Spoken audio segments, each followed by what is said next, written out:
A Igreja Boas Novas em Guarabira convida você a se tornar um patrocinador desse canal e da obra missionária em Guarabira, com a sua melhor oferta, para que possamos fazer mais e melhor. Por ser um ministério independente, sua participação é muito importante para a expansão do Evangelho do nosso Senhor Jesus Cristo. Se inscreva nesse canal, compartilhe os nossos vídeos, dê o seu like, ative o sininho para receber mais notificações, diga de onde está nos acompanhando. Plante a sua semente de fé através do número da conta ou da chave Pix. Geralmente as pessoas que fazem isso, aparece o nome da pessoa. Nós pegamos o nome dessa pessoa e colocamos no caderno de oração. Vamos para a mensagem de hoje.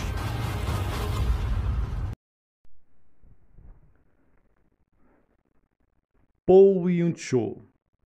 A importância da comunhão com o Espírito Santo. Como já falei nas pregações anteriores, os requisitos básicos para os dirigentes de grupos. Mas gostaria de tratar de um destes pontos, a saber, a necessidade de cada líder ser cheio do Espírito Santo e guiado pelo Espírito Santo. De fato, a necessidade vai além de estar cheio do Espírito Santo, de ser guiado por ele. Cada dirigente deve estar em verdadeira comunhão com o Espírito do Senhor. Cabe ao pastor, que por sua vez deve estar em comunhão com o Espírito Santo, inspirar essa intimidade. Se o pastor não a possuir, ser-lhe-á impossível ajudar os dirigentes dos grupos a crescerem em seu relacionamento pessoal com o Espírito Divino. Gostaria também de exemplificar este ponto com um relato tirado da minha própria vida. Dou a máxima importância para a comunhão com o Espírito Santo. Sei que no meu ministério de pregação, se não tiver a unção do Espírito, minha mensagem não trará resultados. Não importa quanto tempo gaste preparando essa mensagem, ela não vai surtir efeito. E se a mensagem não produz frutos, é desperdício de tempo. Muitos não conhecem o significado da comunhão com o Espírito, apesar de dizerem ser nascidos de novo, terem recebido o batismo no Espírito Santo e experimentado o poder do Espírito em seu ministério. De que mais necessitamos? Me perguntam. Isto é um grande erro. Vivi com essa atitude por muito tempo. Achava ter todos os títulos de que precisava para ser pregador de minha denominação. Eu tinha nascido de novo, recebera o batismo no Espírito Santo e falara em línguas. Isso é tudo o de que necessito, dizia a mim mesmo. Deus, porém, mudou a minha atitude e mostrou-me que o Espírito Santo é mais do que o Espírito do novo nascimento, mais do que o Espírito de poder. Ele é uma pessoa que vive em mim. Viver com uma pessoa significa ter comunhão com ela, significa reconhecimento mútuo, significa comunhão e comunicações íntimas. Antes de descobrir essa verdade, meu ministério flutuava muito. Às vezes eu pregava uma mensagem muito boa, com tremendos resultados. Outras, meu ministério parecia afundar-se. Todo domingo em que pregava de maneira excepcional, voltava para casa todo eufórico. Nas outras vezes, parecia-me estar perdendo o tempo. Não via ninguém sendo salvo e me sentia muito deprimido. Clamava ao Senhor, perguntando-lhe por que não me ajudava. Então, certo dia, um dia frio do inverno de 1960, depois de ter pregado na reunião de oração da manhã, eu orava a sós na igreja quando Deus começou a falar a meu espírito. Meu filho, disse ele, Se você tivesse uma comunhão mais profunda com o Espírito Santo, seu ministério seria multiplicado e adquiriria poder. Sim, um poder muito maior. Então eu lhe disse: Pai, eu ainda não tenho tudo o que posso receber do teu Espírito Santo. Nasci de novo, fui batizado no Espírito.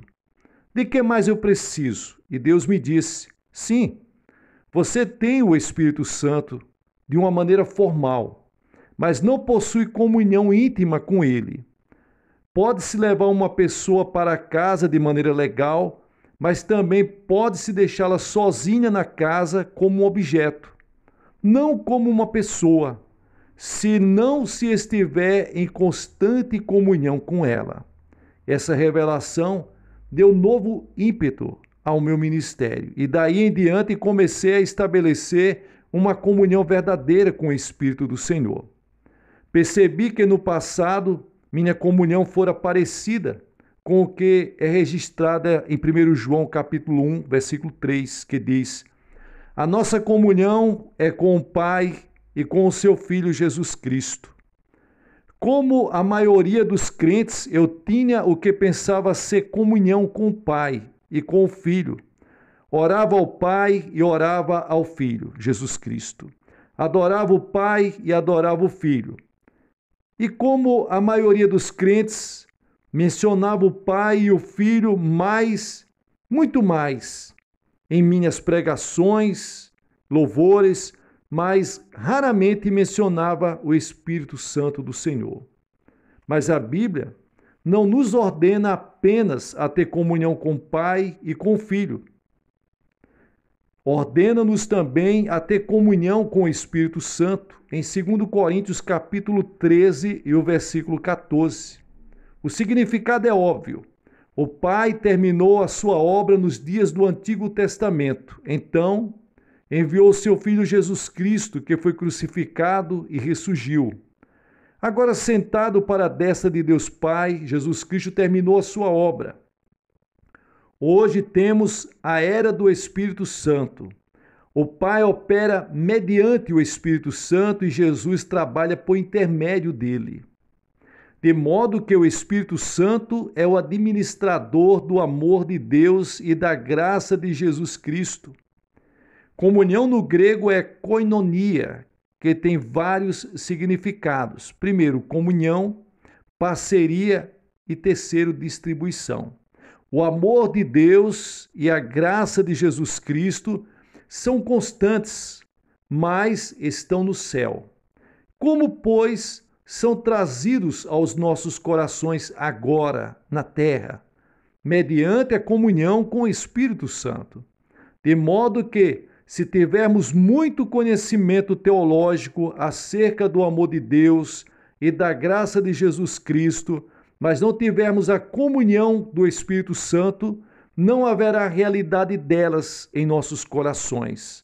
Não haverá distribuição do verdadeiro amor do Pai e da verdadeira graça do Filho em nossos corações. Podemos ter toda a teologia e a nossa igreja ainda parecer uma geladeira. Portanto, o pregador pode apresentar uma mensagem tremenda, com conhecimentos teológicos maravilhosos e profunda verdade bíblica, mas se não contar com a cooperação definida do Espírito Santo, será apenas teoria. Não está pregando de sua experiência do amor de Deus e da graça de Jesus Cristo. Esse é o principal problema da igreja por todo o mundo. Temos lindos templos, maravilhosos coros, pastores com muitos títulos e brilhantes mensagens, mas as pessoas morrem de fome. Todos os tipos de conhecimento são derramados em suas mentes, mas seus espíritos estão ávidos e famintos. Koinonia também significa parceria. Numa sociedade comercial, certa pessoa pode entrar com a parte financeira e a outra com a tecnologia. Juntas formam um negócio que pode ter êxito. Estamos associados ao negócio do rei. O Espírito Santo fornece a parte financeira, o amor de Deus e a graça de Jesus Cristo. Estamos com a nossa presença física, nós entramos com essa presença física. O Espírito Santo é Espírito, nós somos carne e osso. Há uma junção, a união do Espírito com o homem. O Espírito Santo é o sócio principal e nós, os sócios secundários. Hoje em dia, o problema é que os sócios secundários procuram tirar a autoridade do sócio principal e fazer a obra sem a sua ajuda. Portanto, este se retira e deixa o sócio secundário com magníficos edifícios, em realidade, um bom centro comercial, mas carentes de mercadoria. A fim de ter sucesso no negócio do rei, é preciso haver uma parceria muito íntima com o Espírito Santo. E para isso é preciso haver comunhão. Quando estamos em comunhão com o Pai, dizemos-lhes: Pai, eu te amo e reconheço quem és. Louvado seja Deus. E ao Filho dizemos: Jesus, eu te amo e eu te louvo. Mas quando chegamos ao Espírito Santo, o que fazemos? Muitas vezes não fazemos nada. A Bíblia nos ordena a ter comunhão com o Espírito Santo, e essa comunhão encerra 3 coisas: confraternização, parceria e distribuição. Sem comunhão com o Espírito Santo, não se pode ter comunhão eficaz com o Pai e com o Filho, Jesus Cristo. Hoje em dia, me esforço a reconhecer o Espírito Santo. Lhes dou boas-vindas e adoro a Ele, porque Ele é uma pessoa. Toda vez que saio para pregar, sempre digo: querido Espírito Santo, eu te recebo, eu te reconheço, eu te amo. Dependo de ti. Amado Espírito Santo, vamos juntos, levemos a glória de Deus ao povo. Quando começo a pregar, eu digo em meu coração: querido Espírito Santo, inicio agora. Avante, vamos! Concede-me todo o conhecimento e sabedoria e discernimento que devo distribuir ao povo que me ouve. Ao terminar o sermão, eu me sento e digo: querido Espírito Santo, juntos fizemos uma obra magnífica, não foi? Louvado seja Deus! Desde que passei a depender do Espírito Santo desta maneira, tenho sentido uma unção poderosa de Deus em minha vida e no meu ministério de pregação. Sempre há resultados tremendos, conversões numerosas e curas. Procuro flutuar sobre a onda do Espírito. A fim de exemplificar este ponto de outra maneira, contarei uma história para vocês. Certa vez, quase perdi a minha esposa. Quando me casei, tinha grande interesse em me tornar um evangelista famoso. Queria ser um Billy Graham coreano. Realmente, naqueles dias, eu não queria ser apenas mais um pastor. Depois que nos casamos, levei minha esposa para o nosso apartamento e, passada mais ou menos uma semana, comecei a pregar em missões de evangelização. Eu pregava em minha igreja aos domingos e nas segundas-feiras saía para pregar fora. Eu só voltava para casa nos fins de semana, quando trazia a roupa suja para minha esposa lavar. Esta rotina continuou por 6 meses, enquanto me consumia a ambição de me tornar evangelista. Por algum tempo, a minha esposa foi muito amável. Quando eu voltava de minhas campanhas evangelísticas, ela corria a me receber na porta. Ela me amava e me preparava uma boa refeição.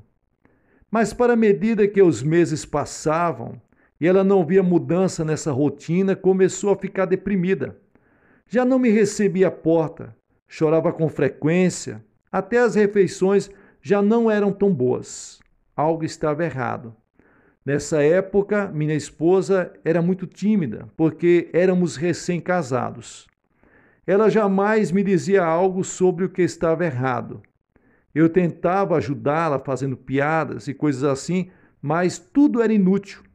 Finalmente, certa noite, minha sogra veio me ver e disse: Poinchô, você está contente com a minha filha? Sim, é claro, disse eu. Bem, disse ela, você vai perdê-la se continuar a tratá-la dessa maneira. O que a senhora quer dizer? Eu perguntei. Trato ela muito bem. Compro-lhes muitos vestidos bonitos. Lhe dou esse apartamento bonito. Faço tudo para que ela seja feliz. O que mais eu posso fazer? Eu trato ela muito bem. Então a minha sogra me olhou nos olhos e disse: Filho, você não compreende? Você não trouxe uma coisa para dentro de casa. Você trouxe uma pessoa para o seu lar. Uma pessoa não pode viver num apartamento apenas com arroz, roupa e dinheiro. Ela precisa de amor, reconhecimento e intimidade. Pensei nisso por alguns instantes. Minha reação imediata foi: isso vem do diabo. Estou trabalhando para o Senhor. Por que deve ela exigir tanto de minha afeição, cuidado e interesse? Mas minha esposa continuou a ficar mais e mais deprimida e, com o passar do tempo, alguns sinais de advertência despertaram-me o coração. Fui para a presença do Senhor e orei: Senhor, parece que vou ter de escolher entre uma de duas coisas: meu ministério ou a minha esposa. Tua glória e meu ministério são muito mais importantes do que a minha esposa. Se é que é preciso tomar uma decisão, eu decido pelo Senhor, pelo ministério, porque é mais importante para mim. Deus ouviu a minha oração e me corrigiu. Ele disse para mim, falando ao meu coração: não, não, não. Tua esposa, ela tem a escala de valores que ela é mais importante. Veja bem, a tua escala de valores está totalmente errada. Até aqui tens colocado Deus em primeiro lugar, a igreja em segundo, tu mesmo em terceiro e tua esposa em último. Cometeste um grande erro. É claro que Deus deve estar em primeiro lugar, mas o resto de tuas prioridades precisa ser reordenado. Tu deves vir em segundo lugar, tua esposa em terceiro. Quando teus filhos chegarem, eles devem ocupar o quarto lugar e a igreja deve vir no final. Pensei nisso e fiquei grandemente consternado. Isso deve proceder de um demônio norte-americano, disse eu. No Oriente, esse tipo de raciocínio é inaceitável. Não, isso não vem dos Estados Unidos, não vem, na verdade, de um espírito maligno, pensava eu. Não posso aceitar esse tipo de ideia. Deus deve estar em primeiro lugar e tu deves vir em segundo lugar, porque precisas levar uma vida santa, a fim de realizar esse ministério. Tu és muito importante, disse-me Deus. Tua esposa deve vir imediatamente depois de ti. Se perderes a tua mulher, ninguém mais dará ouvidos ao que tu disseres. Teu ministério terá desaparecido. Tu podes construir uma tremenda igreja, mas se o teu lar se despedaçar, perderás teu ministério. Ter comunhão com a tua esposa é mais importante do que ter comunhão e construir uma grande igreja, porque a igreja toda depende de tua vida familiar.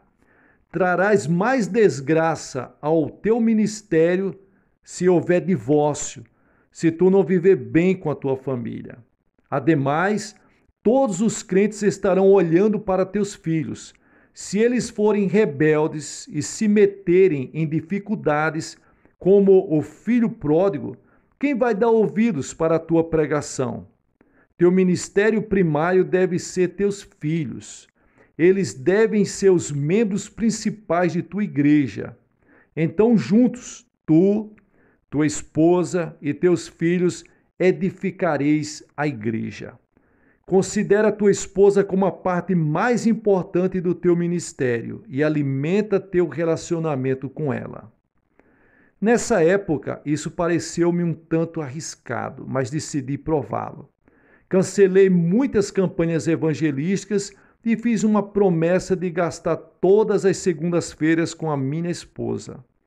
Eu disse que faria tudo o que minha mulher quisesse que eu fizesse nas segundas-feiras. Se ela desejasse ir ao parque, eu iria com ela.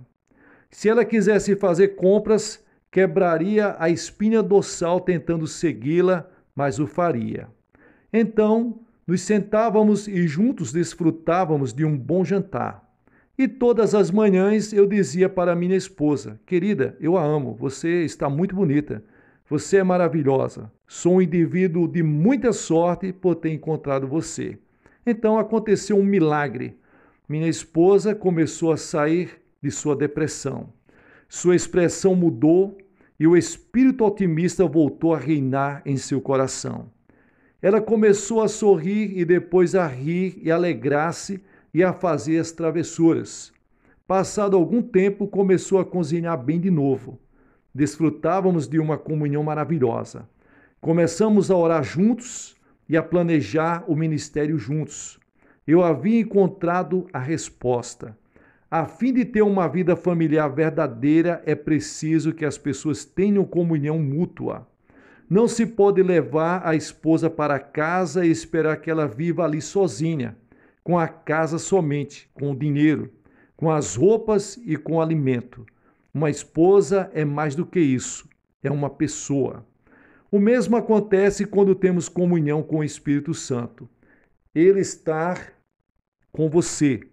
Mas se o deixar sozinho no canto da igreja, usando-o apenas como decoração ao pronunciar a bênção ou um princípio teológico, ele será entristecido. Então o Espírito do Senhor deixará sua obra e você terá um ministério árido.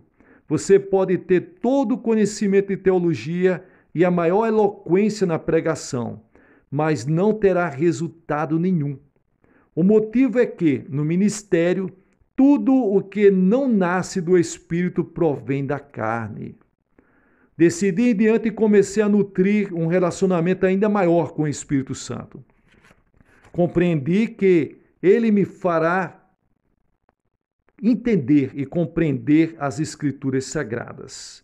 Compreendi que ele fará com que eu tenha êxito no meu trabalho, porque ele faz o trabalho comigo, e não simplesmente ficar em um canto qualquer.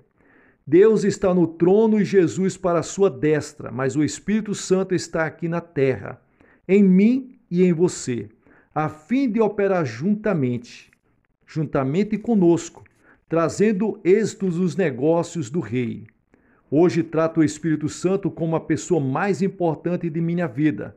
Louvo-o e digo-lhes que eu amo. Depois, sempre lhes digo, querido Espírito Santo, oremos juntos ao Pai. Oremos juntos a Jesus Cristo. Leamos juntos as Escrituras. Minha comunhão sempre começa com o Espírito Santo. Então, com o Espírito Santo, eu adoro a Deus e ao seu Filho Jesus Cristo. De modo que agora sinto a presença do Espírito Santo tão intimamente que, quando ele fala, compreendo. Quando o Espírito fala de cura, compreendo. Quando ele fala acerca de construir, compreendo. Para mim, ele é uma pessoa muito real. Também sempre procuro gastar pelo menos 1 hora com o Espírito Santo no início de cada dia.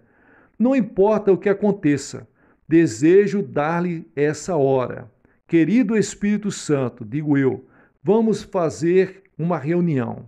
Leamos a Bíblia juntos e assim, juntamente com o Espírito Santo, eu me sento e dou louvores a Deus. Adoro Jesus Cristo e leio as Escrituras. Amo o Espírito Santo e louvo-o e juntos fazemos planos para a obra.